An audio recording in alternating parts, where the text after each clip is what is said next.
It's time for Wise Money with Korhorn Financial Group with certified financial planners Kevin Korhorn, Mike Bernard, and Josh Gregory.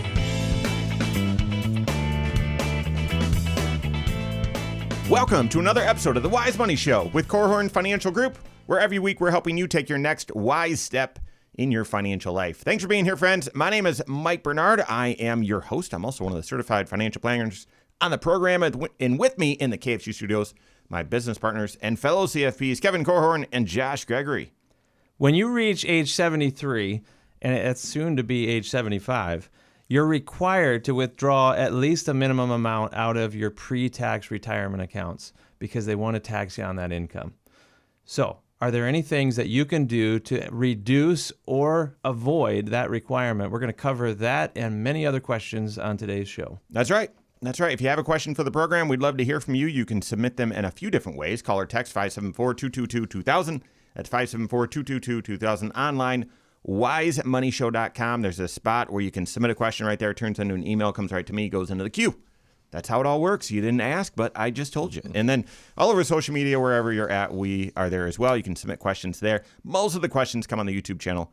Appreciate that. So Facebook, YouTube, wherever, search the Wise Money Show and connect with us that way. Bernadette reached out to the website and submitted her question that way. We've done a show on this before, but it doesn't get old. And part of the reason why is they just keep changing the rules. So here's what she reached out and asked. Are there exceptions that allow someone to not draw out their required minimum distribution? Now, we're going to get into these, but I just want to tell you how unfair the tax system is. How can there be an exception to something called required? It's a required minimum distribution. But listen, the U.S. tax code is full of rules and then exceptions to those rules, and then there are exceptions to the exceptions.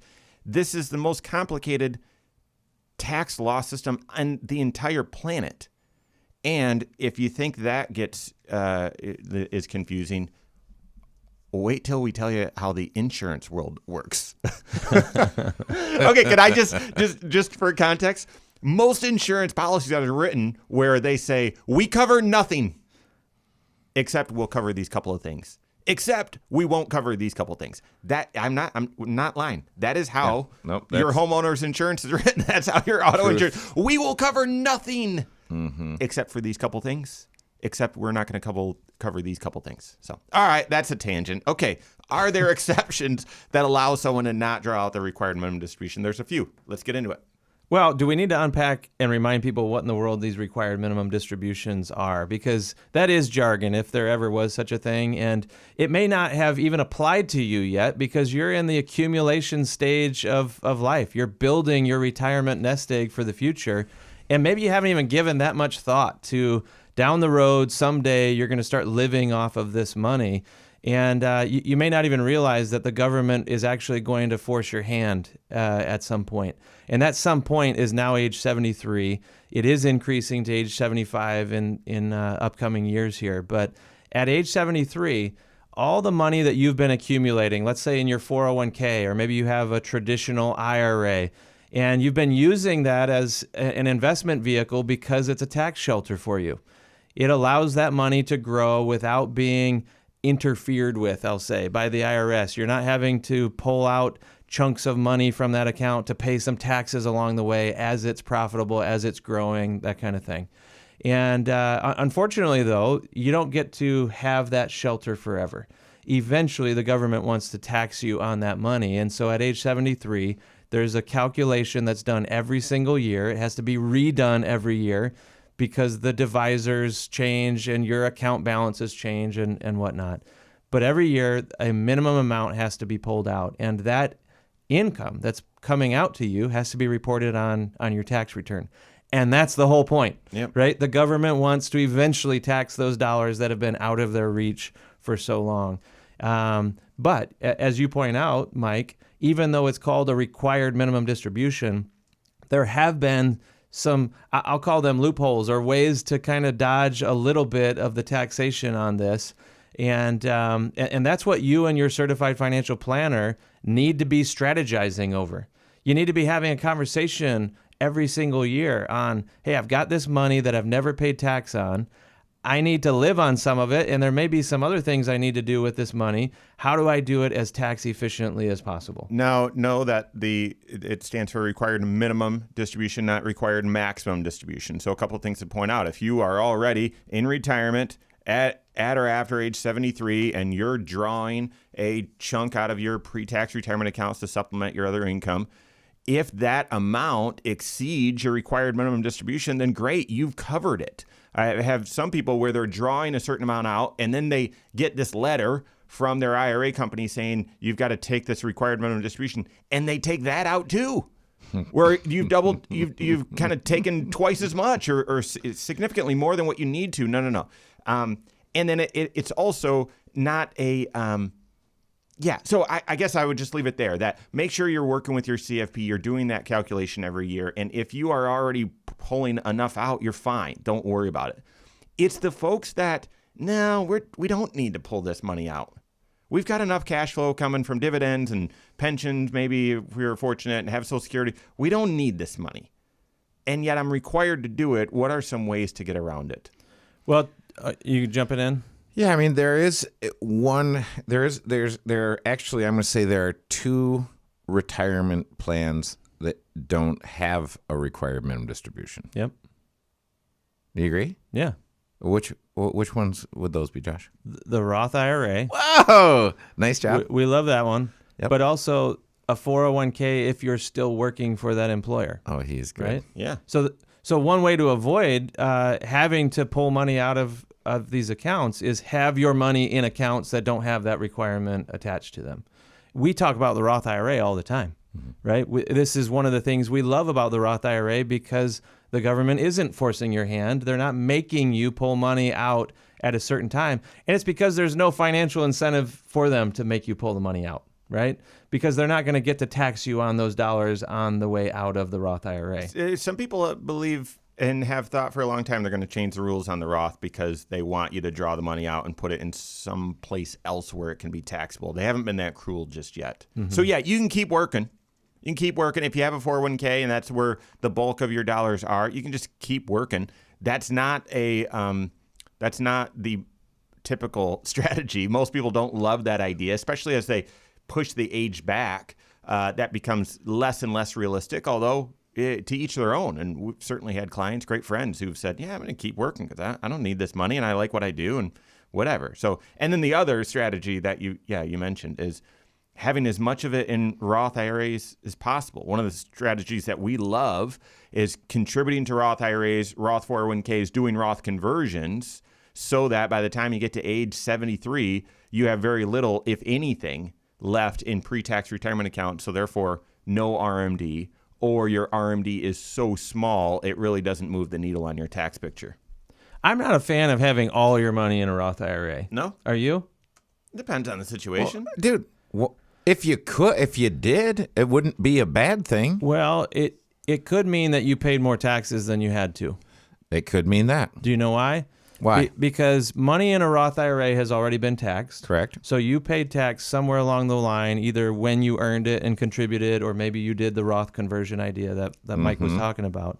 But if you literally have paid tax on all of the accounts and at one point or another, then you don't get to take advantage of one of the other items on the list. Standard deduction? I was going to say qualified charitable distributions. Yeah.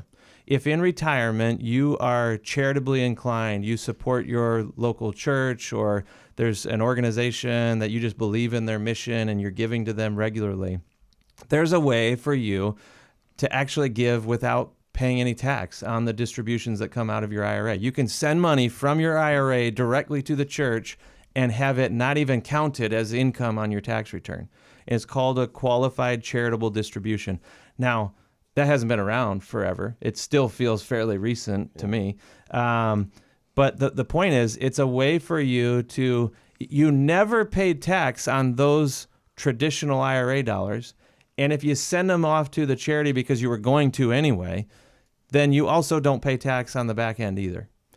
got to be age 70 and a half in order to do this. Even though they've moved the RMD age to 73 and soon to be 75, it's still 70 and a half for now because they don't want you to know any of these rules, make it really confusing. But yeah, I would agree with that. And then the other reason is if you had all your dollars in Roth, you wouldn't be taking advantage of that automatic deduction you get every single year, your standard deduction. So there's another strategy that delays your required minimum distribution. We'll hit that, and then we're getting into more questions from fans of the show. We've got that and more coming up on the Wise Money Show with Korhorn Financial Group.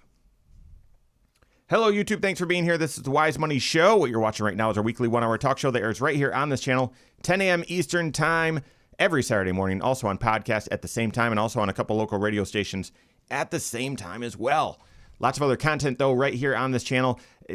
Next Wise Step videos, taking one financial concept, applying it to your financial life. Odds are if you've had a financial question, facing a financial planning issue, we've made content about it that would be helpful. So make sure you hit that subscribe button, turn on notifications if you like the content. I meant in retirement. If all of your dollars, if you've got Social Security and everything Roth, probably not using that $27,000. Yeah, you'd have to have other income somewhere in order to fully take advantage of I the asked the standard. question, and it was a trick question, and it reminds me of when we used to train for marathons, and there was a 10K course, and I'd run with Joshua and Sam Armington, and I would try right towards the end to find a strategic point where they weren't paying attention, and then I would rabbit past them and start his sprint to the finish line. and try to win, and I never won one of those. And I felt like Joshua just ran me down again. That's funny. So, okay, and you're right. Now, I was thinking, I have an idea about why you would want to have pre-tax dollars, and I'll share that with you. Okay. From here, we'll get into But I mean, it's not. I'm sorry. Steve's question, can I use my HSA to cover Part B and D supplement plans? That'll be a quick answer. And then Jay's got a question about, so I'm going to pull up. No, list. I think, dude, Steve's question has some legs. Okay.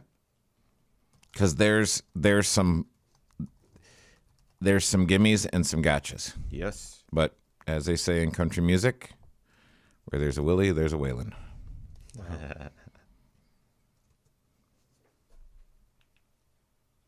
Is your RMD, required minimum distribution, either right now or out there in the future, going to create some tax planning challenges? Is it going to force you to pay more tax on your Social Security? Is it going to cause you to pay a higher amount for your Medicare Part B and Part D via IRMA? It's going to create some other challenges for you. If so, what are some ways to get around it? We're helping with that and more. This is the Wise Money Show with Korhorn Financial Group. Thanks for being here.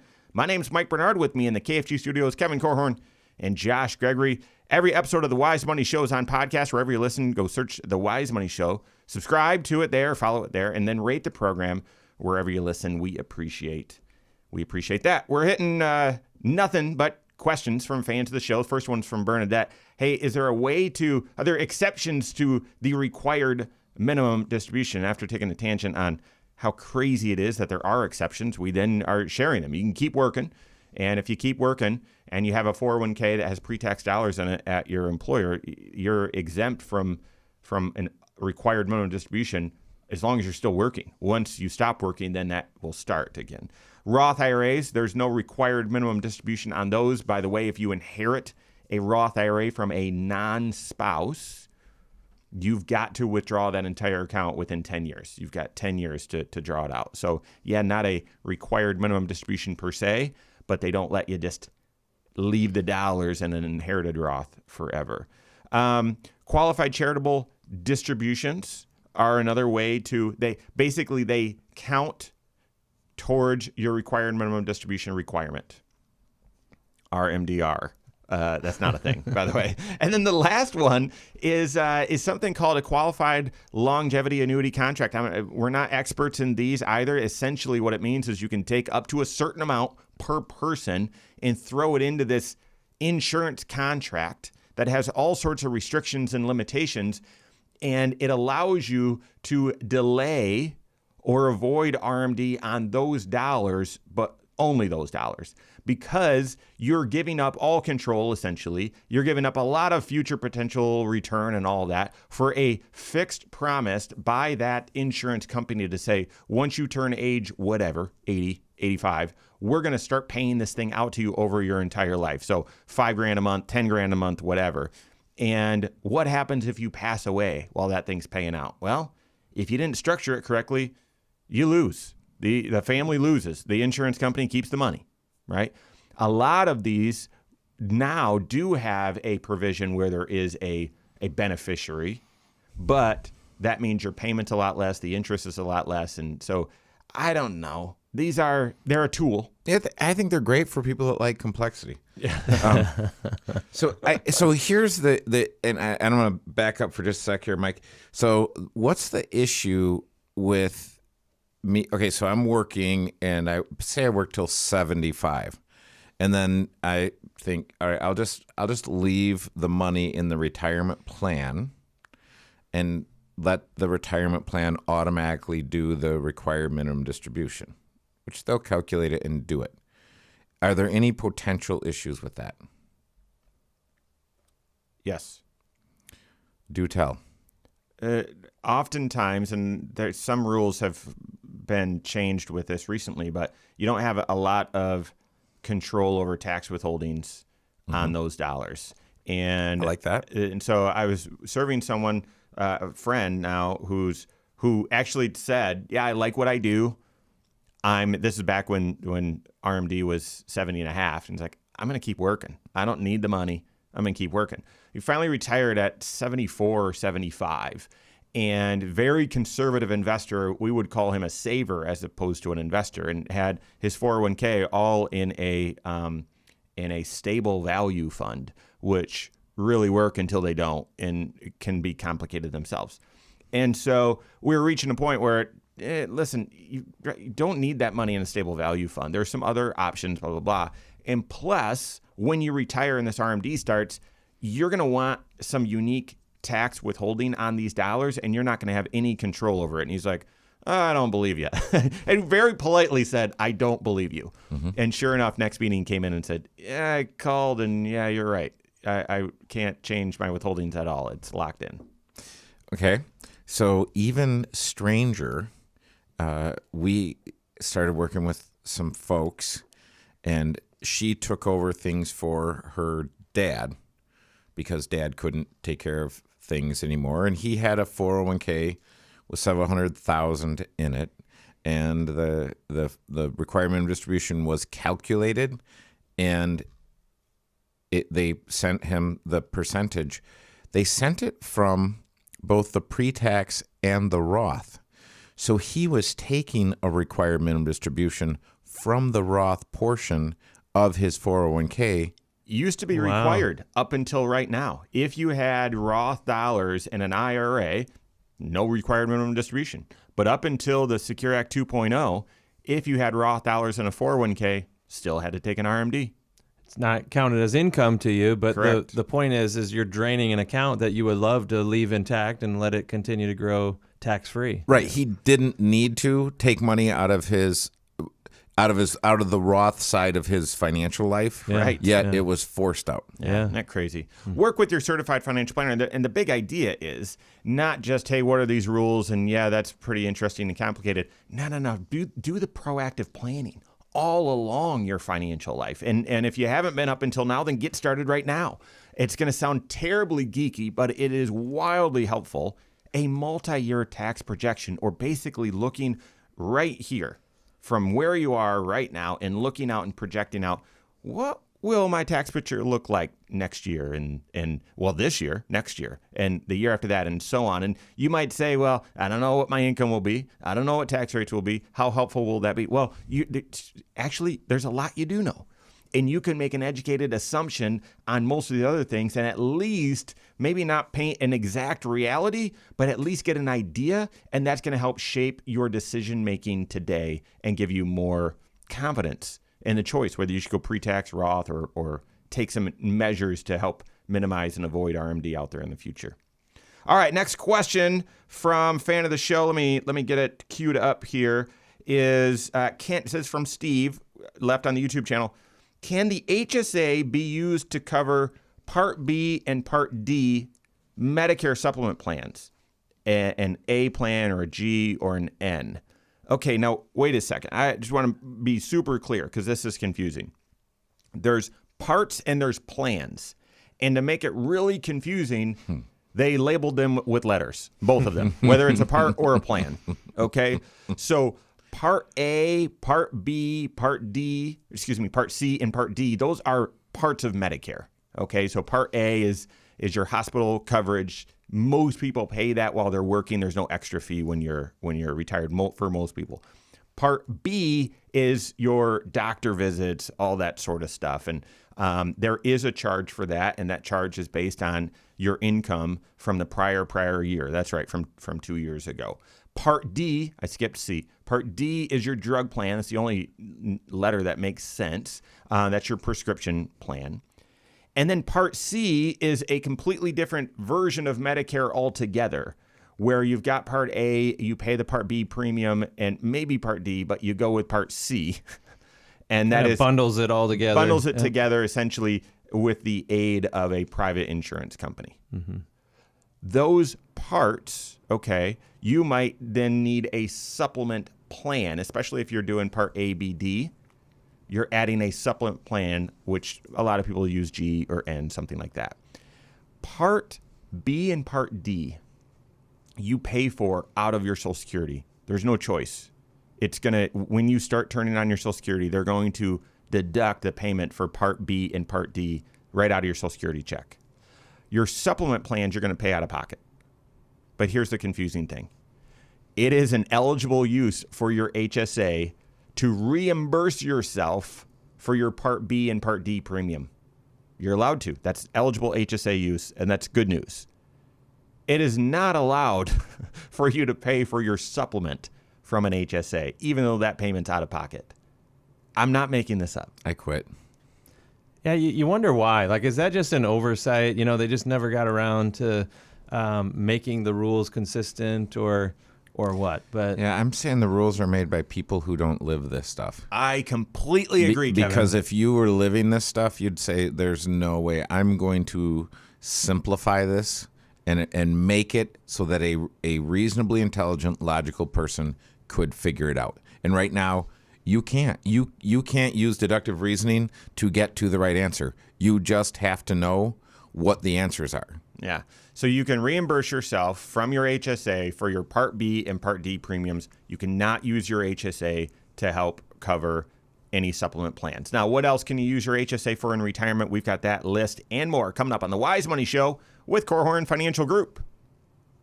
Okay, do you have that list? I do. I do. Good. So, dude, I didn't realize that in 2024, the Roth 401k no longer has a required minimum distribution. That's one of those 100 tax law changes. That's why I quit. What did I quit for the third time today already? I mean, like, you can't. It's impossible. Mm-hmm. I mean, I was listening to you, and I started getting confused. And I'm like, no, about this Medicare the parts stuff. B and D. Oh yeah, and but I this like making the distinction between parts and plans. Mm-hmm. Ted Foster. Mm-hmm. I hadn't thought of it that way until he pointed that out, and that's helpful. Yeah, and for those, I don't know what you're doing. So and for those of you who have been around for a while, you know what parts is parts means. I haven't been around a while, Nope, I guess. Me neither. I love it. I love being the old guy. Parts is parts. So listen, if you comment in the comment section about what parts is parts is referring to, I personally I'll get connected with you and I'll give you I'll send you a really cool KFG hat. There you go. How's that? All right. Thank you, older crowd. All right. After this, we'll go up to Jay's question, and then. But dude, this still has some legs. Yeah. Because there's more I mean, you've started creating confusion, but you've not. I don't have the list in front of me, so I'm hoping one of you guys maybe I can talk. Josh has generically about it. Josh has the list because I'm going to be. I don't have the list. I can be adding to the. But Mike promised it. I did. All right. Here we go. Third segment. What's a list of items that you can use your HSA for in retirement? What are eligible expenses in retirement for that HSA balance you carry in with you? We're helping with that and more. This is the Wise Money Show with Korhorn Financial Group. Thanks for being here. My name's Mike Bernard. With me in the KFG studios, Kevin Korhorn and Josh Gregory. Stay up to date on all Wise Money content. Find us online, wisemoneyshow.com. New website is forthcoming soon. And then all over social media, wherever you are. We are there as well. Search the Wise Money Show. We're not on TikTok. There you go. All right. We are hitting questions from fans of the show. Fan reached out via the YouTube and said, can I use my HSA in retirement for Medicare Part B and Part D supplement plans like A, G, or N? And we made the very confusing distinction that hopefully is clear. You can use your HSA to reimburse your expenses for Part B and Part D. And if you're paying Part A, I'm assuming they let you do that too. It's going to be pulled right out of your Social Security. So you can't use your HSA directly to pay for those, but you can reimburse yourself for those. You cannot use your HSA to pay for your supplement plan. What else can you use your HSA for? Okay. I mean, certainly your prescriptions, right? Those are eligible. Any deductible or copay or out-of-pocket expenses related to medical purposes, you can use it for that. And I just want to back up just a sec because we're talking about the HSA. We've got with Medicare, you've got parts A, B, D, and a supplement. I can use it to pay for my Part B, and I can use it to pay for my Part D, and then I can use it for other expenses. Medical expenses, yes. Yep. So that is what I would refer to as kind of your traditional health insurance plan. And there are some advantages to having that. But to confuse you even further, there's also the Medicare Advantage plan, which is, let's call that Part C. And I can use that to pay for my Part C premiums. A lot of Part C premiums are fully subsidized by the government. Yeah, they're really low, right? Yeah. You're going to pay your Part B premium, but there's not a big cost for Part C. Right. Depends on the plan that you pick, though. And there you go. There's the plan of Part C. Gosh, it's crazy. So the question that wasn't asked that I will ask and answer is, what do I need to know about funding my HSA after I'm 65? And what you need to know is, as soon as you go on Social Security, so you might be working and hit full retirement age, and you say, hey, I'm at full retirement age, my Social Security won't be reduced by my earnings. I've got an HSA eligible plan. I'm contributing to my HSA. I'm going to keep going. I'm going to keep making my salary. I'm going to keep contributing to my HSA, but I'm going to turn on the faucet and start getting my Social Security money. I'm going to use that to either fully fund my retirement plan or take the kids on a vacation, do something with it, right? Well, as soon as I do that, can I sign up for Social Security and not Part A? No. Once I sign up for Social Security, I've signed up for Part A. Well, then what else happens? Once I'm signed up for Part A, I'm retroactively effective for the prior 6 months. Up until 65. So if you turned 65 3 months ago, then it backdates to 65. But still, yes, you need to be aware of that. Yeah, if I'm 68 though, and I start turning on some of these faucets or moving these levers, all of a sudden the last 6 months of contributions were ineligible, and I didn't even realize. I mean, we've worked with lots of folks that are surprised by that. So there's all kinds of I'm going to call them traps, not intentional traps, but it's just the incongruency in the way all of this, the Medicare financial house was cobbled together, and not ever like reconciled and made simple and smooth. That's a good way of describing how it has evolved over the years. That's true. One of the uses of an HSA when you get into retirement that I don't see it happening all that much, and maybe it's because long-term care insurance premiums have gotten so expensive, and some people are just opting, okay, I'm going to live with the risk. Maybe there aren't even really any great options in your state anymore because companies have come and gone, and they get into that business and then they get out of it and everything. But if you have a long-term care insurance policy, as I hope you do, if it is a tax-qualified policy, and most of them would be if it's a legitimate long-term care policy, the premiums can be paid for out of your HSA. So it's a way for you to kind of pull some dollars out and have an extra pool of money that's coming out to you tax-free, and then you're paying the premiums with those tax-free dollars. That's an awesome way to do it.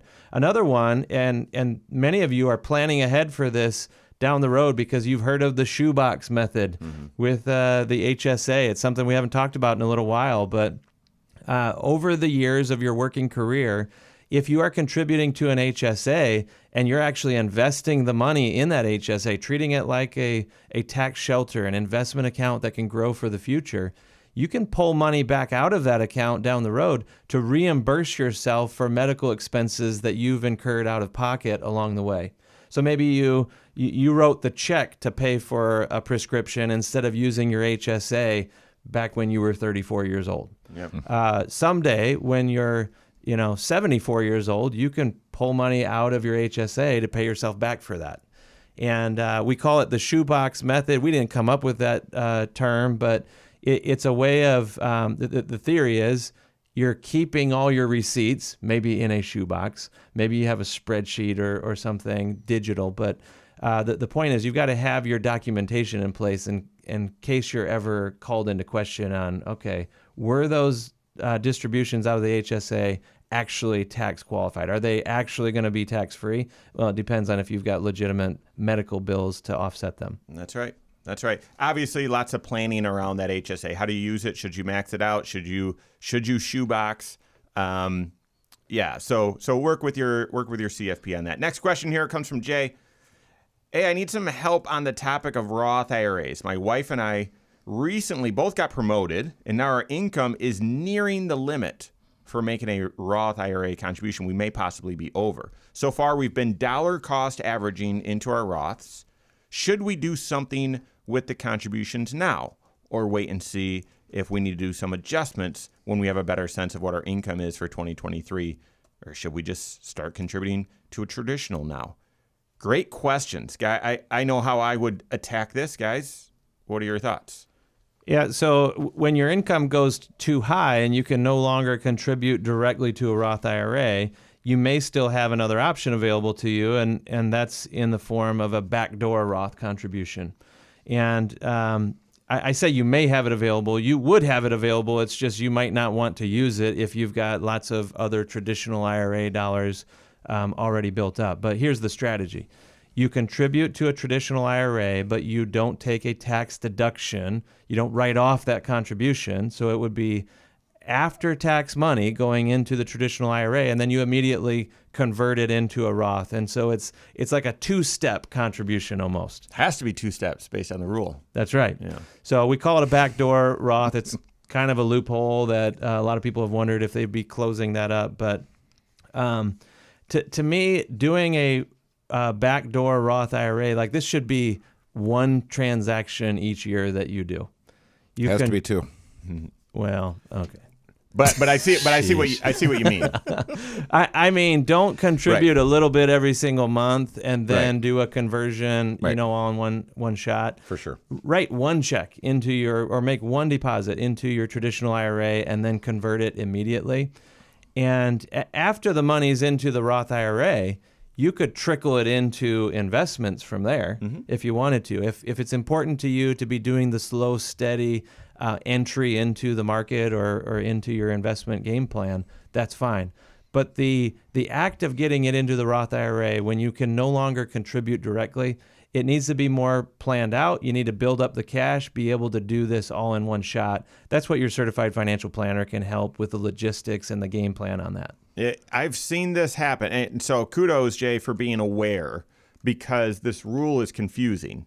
And we'll explain the rule here in just a minute, but being aware that you're reaching that limit and you might need to make a change, because if you're not aware and then years go by and you've been doing it on accident, and then fixing it is penalizing and extremely cumbersome.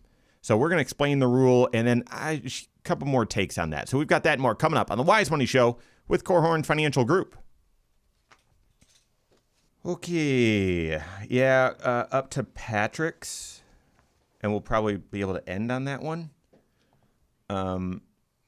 It speaks to some of the new Secure Act 2.0 rules.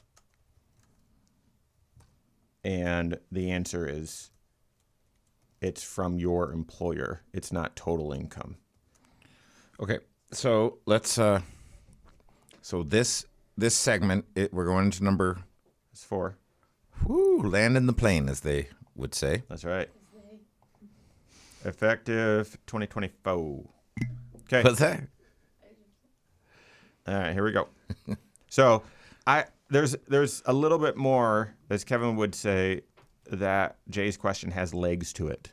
So I want to hit a little bit more. That probably still takes half this segment, and then we'll get into that Patrick question. There's a lot of quoting going on around here. As Josh would say. Some would say. There's a lot of quoting going on.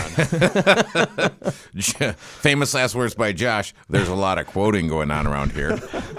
Oh, my. Remember that time when Kevin quoted Josh? Quoting? Never mind. Okay, wait. Okay, so is anyone catching that crackle? Yes. Yeah, I just heard it. At a higher, okay. Someone put some Rice Krispies in the little thing. We're not getting the snap or the pop, but we are definitely getting the crackle. All right. Here we go. Is that? That's a quote. Can I still say that? And I don't know if I'm getting myself in trouble by saying snap, crackle, pop anymore. I don't know if I haven't seen a Rice Krispie commercial in years. They used to be enjoyable as a kid. Those were names. I know. Well, hey, and that's a hint for those of you who are trying to figure out the parts as parts thing. Really? Okay. Yeah, Well, okay. just that you need to be old? Yeah. Oh. So there's the crackle Yep. again. There you go. There you go. And no snap or pop. All right. Here we go. Thanks for being here. This is the Wise Money Show with Korhorn Financial Group. My name is Mike Bernard. Here with me in the KFG studios, Kevin Korhorn and Josh Gregory. On the YouTube channel, lots of content. Every episode, this entire episode, you can watch this right now.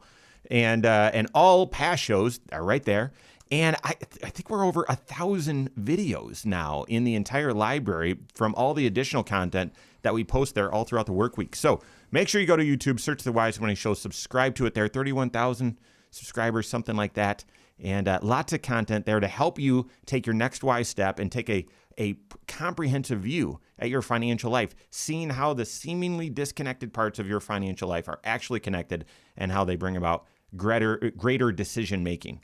So head there, check it out. All right, we are into questions from fans of the show, and there's a little bit more on this one we were just tackling. Jay said, need some help with Roth IRAs. Wife and I recently are making more money. Our income is nearing the limit, maybe over the limit, to contribute to Roth IRAs. We've been dollar cost averaging into the Roths. Now, let me just take a quick tangent. What that means is they've been contributing every single month, okay? That dollar cost averaging is a unique term. We love it, and that is where if you invest a consistent amount every month or every paycheck or whatever, then that consistent amount is able to buy more shares of stock or whatever you're investing in when that price is low. If only we knew when the price was low. Well, prices change. They fluctuate all throughout the day. And so this dollar cost averaging allows you to buy more shares when prices are low.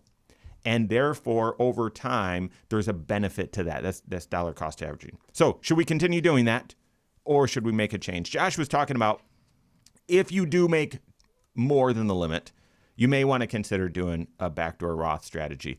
Great idea. We help folks with it all the time. If you already have pre-tax IRA dollars, you might not want to do that. There's some reasons, so work with your CFP. What is the income limit? That income limit for being able to do a Roth, because this, I see a lot of people that just overlook this. They're just making money and contributing to the Roth, and they just keep it going. Your modified adjusted gross income. So this isn't your salary. It's all of your income sources and then some slight modifications, all added up, married filing jointly. If that modified adjusted gross income is above $218,000, then you're not able to make a full contribution to the Roth IRA. If it gets above 228, that's right, a very small run rate there, you're not allowed to do any Roth IRA contribution, none. If you're single, those numbers are 138,000, and then you're completely unable to make a Roth contribution after 158,000. So those are the thresholds you need to be aware of. If you're getting close to those, while I just explained what dollar cost averaging is and why we like it, if you're getting close, you got to stop dollar cost averaging. You just have to.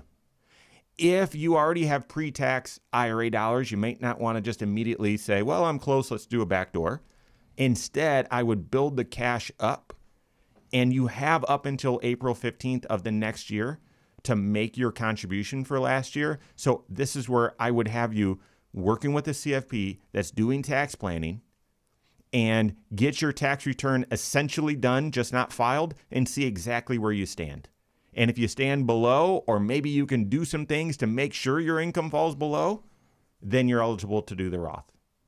Yeah, and I would look at, consider your retirement plan.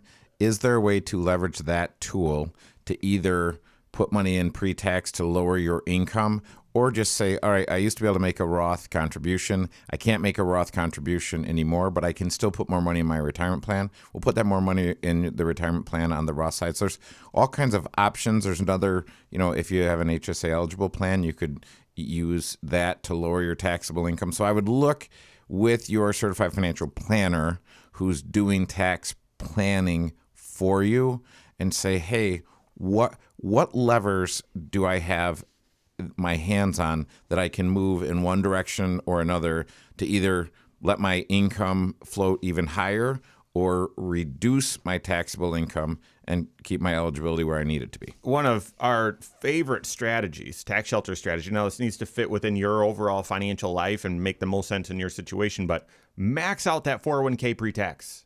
Max that thing out and do a Roth IRA. Yep. If you and your spouse, you said you guys are both working, both got raises, that's goal achievement money right there.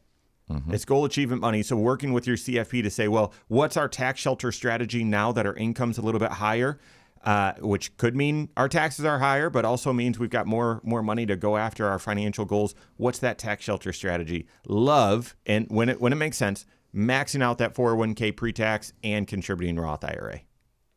Yeah.